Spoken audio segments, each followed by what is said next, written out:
Hello guys, welcome back to my YouTube channel. In this video we are going to discuss the REM and non-REM sleep. So ये sleep जो है ना, इस ये जो sleep के अंदर जो ये points topics आ रहे हैं, ये short के लिए important है, not in long. So in it is important in the form of differentiation. So मैं आपको इसको difference की form में ही करवाने लगी, जो मैंने अपने notes बनाए उनके मुताबिक, और वो मैंने इसी से sum up करके लिखे.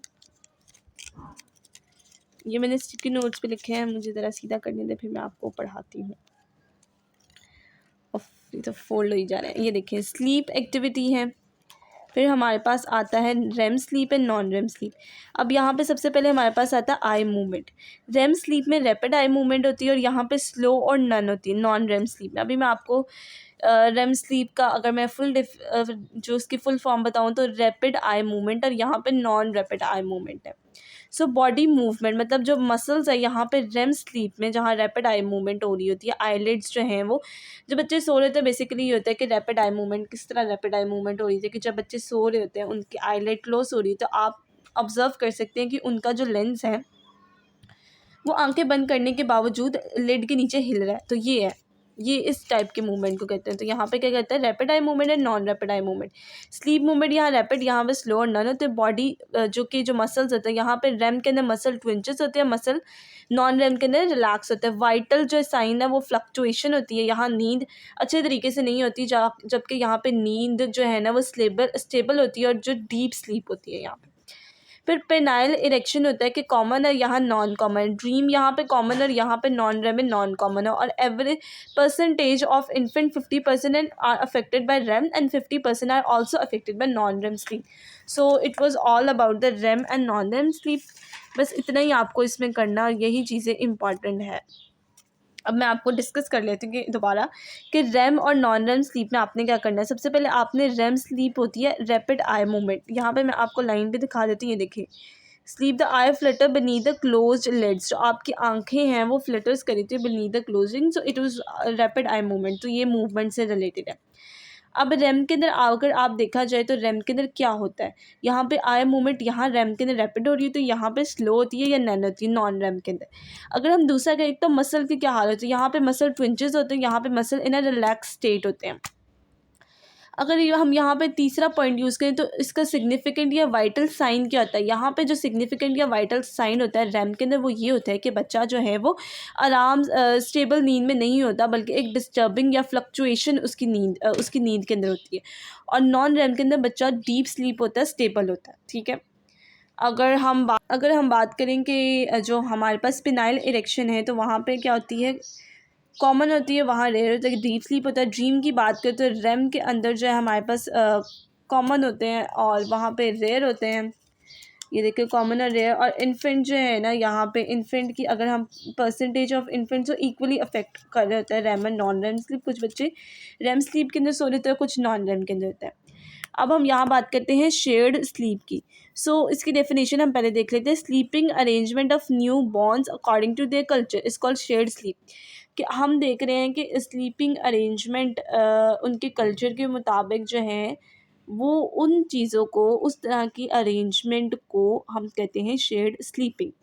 सो इसके अंदर हमने ये पता है कि यूनाइटेड स्टेट और जो ब्रिटिश में लोग होते हैं रहने वाले, वो अपने न्यू बॉर्न को इन अ क्रिब कर सुलाते हैं. क्रिब एक वो जो जैसा एक होता नहीं है, एक झूला टाइप बना होता है, उसके अंदर बच्चों को सुलाते हैं, उसको क्रिब कहते हैं.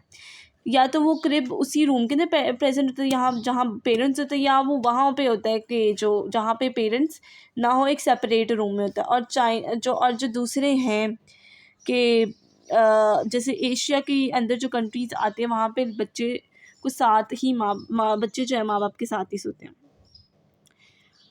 अब हमने यहाँ पे जो शेयर्ड स्लीपिंग के अंदर जो मेन चीज़ डिस्कस करनी है वो हमने डिस्कस करनी है इन्फेंट पेरेंट बेड शेयरिंग. जहाँ पे इन्फेंट और जो पेरेंट्स हैं वो बेड शेयर कर रहे होते हैं, तो वहाँ पे एडवांटेज और डिसएडवांटेज मेनली हमने पढ़ना है. सो डिसएडवांटेज यहाँ ये होता है कि सडन इन्फेंट डेथ सिंड्रोम है सिड. तो वो अगर माँ बाप और बच्चे जो हैं वो एक ही बेड पे हैं, तो ये हो सकता है सडन इन्फेंट डेथ सिंड्रोम हो सकता है. ये हम आगे ये लॉन्ग है, इसको डिटेल में ज़रूर पढ़ेंगे. अभी के लिए आप बस ये याद रख लें कि डिसएडवांटेज में ये है. फिर पेरेंट जो है ना वो रात के वक्त हो सकता है कि वो बच्चों के ऊपर रोल ओवर कर दे, बच्चों के ऊपर जो बच्चा जो है वो दब जाए, ये भी हो सकता है। अब यहाँ डिसएडवांटेज ये हो सकता है कि माँ या बाप में से कोई पेरेंट स्मोकिंग करे तो वो बच्चे के लिए पैसिव स्मोकिंग का काम करिए, वो बच्चों की इम्यूनिटी कम होती है, वो वॉलनेबल होते हैं कोई भी छोटे से इन्फेक्शन के लिए, तो वो एक डेंजरस है अगर बेड शेयरिंग हो रही है तो।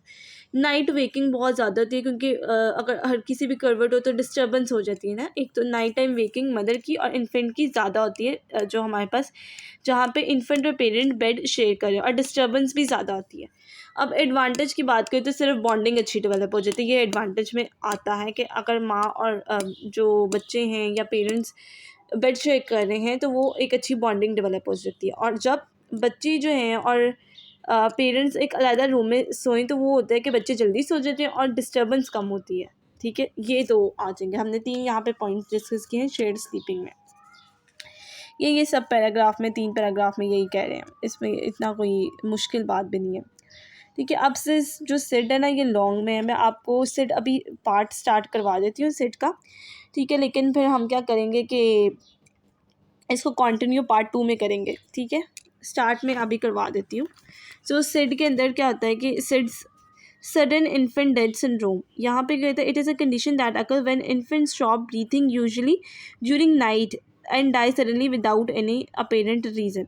यहाँ पे क्या होता है कि बच्चे जो है ना वो एकदम से ही उनकी सांस रुक जाती है और वो मर जाते हैं। इनकी कॉज हम ऑब्वियस सी बात है, हम आगे देखेंगे कि क्यों कॉज होती है। अब रिस्क जो है वो सिड का हाईएस्ट होता है, 2 से लेके 4 जो माँ के बच्चे हैं उनके अंदर सिड होने के चांसेस सबसे ज़्यादा होते हैं। अब अगेन मैंने जो है ना इस लॉन्ग डिटेल्ड जितने भी लॉन्ग डिटेल टॉपिक है उसको मैंने पार्ट्स के अंदर डिस्कस किया, पॉइंट्स के अंदर हेडिंग्स के अंदर डिस्कस किए। देखिए सिड की डेफिनेशन मैं आपको करा चुकी हूँ, ड्यूरेशन अभी हमने पढ़ ली है, ये देखें 2 से 4 मंथ्स ऑफ एज, 2 हेडिंग्स हमने कवर कर ली है। अब हमारे पास पोजीशन है कि सिड के अंदर जो है वो पोजीशन क्या होनी चाहिए, क्या होती है तो सिड हो जाता है, और कौन सी पोजीशन बच्चे के लिए बेस्ट है। फिर हम फैक्टर्स और कॉज ऑफ सिड पढ़ेंगे। ये अब हमने 2 हेडिंग्स कवर कर लिए, 3 हेडिंग्स हमारी रह गई है सिड के, फिर हमारे पास ये लॉन्ग जो है ना वो टॉपिक कवर हो जाएगा। हम थर्ड हेडिंग की तरफ जाते हैं, पोजीशन। तो when infant sleep on their back rather than on the stomach और साइड्स। सो यहाँ पे जो है ना इन्फेंट जो अगर अपनी बैक पे सोए, जिस तरह ये इस तरह सोया हुआ है, ये बैक पे सोया हुआ है, बल्कि हाँ ये बच्चा बैक पे सोया हुआ है। तो ये बच्चा जो है ना वो ऐसे उल्टा होकर सोया हुआ है, तो इसके ज़्यादा चांसेस है सफोकेट। सेट होता है कि इसके अंदर जो मेन फैक्टर ये होता है कि बच्चा जो है ना वो सांस लेने में मुश्किल हो रही होती है, उसको सफोकेट हो रहा होता है, कोई भी चीज़ या फ्रेश एयर नहीं आ रही होती। जैसे क्रिब के अंदर सोने के अंदर से भी ना बच्चे को होता है कि वो सफोकेट हो जाता है या बहुत ज़्यादा पिलोज होते हैं, तो ये मेन कॉज होता है सेट का वैसे। सो यहाँ पे बेस्ट पोजीशन जो है ना वो ये है कि बच्चा अपनी बैक पे सोए, ना कि अपनी स्टमक या फिर अपनी जो साइड्स पे सोए, क्योंकि इस तरह ये होता है कि फ्रेश एयर के साथ बच्चे का असेस हो जाता है, reduces their chances of getting over heated. और जो बच्चा ज़्यादा गर्म भी ना हो, ओवर हीट भी ना हो, अगर वो जो है वो अपनी जो बैक पे सोएगा। ठीक है, तो ये हमने पोजीशन भी डिस्कस कर लिया। अब फैक्टर्स जो है ये लॉन्ग है, सो इसके पॉइंट्स भी आप देख लें कि काफ़ी ज़्यादा फैक्टर्स के पॉइंट्स हैं। देखें 13 पॉइंट्स हैं, फिर हमने आगे और भी डिस्कस करने हैं, तो ये फैक्टर्स जो है ना ये मैं पार्ट 2 में डिस्कस करूँगी। ठीक है, सो मुझे लगता है कि अगर आपको ये वीडियो अच्छी लगी हो या कोई भी आपको कोई क्यूरी हो इस वीडियो से रिलेटेड, तो आप कमेंट सेक्शन में पूछ सकते हैं। और अगर आपको ये वीडियो अच्छी लगी हो तो आप please like share and subscribe my YouTube channel and stay tuned for more videos.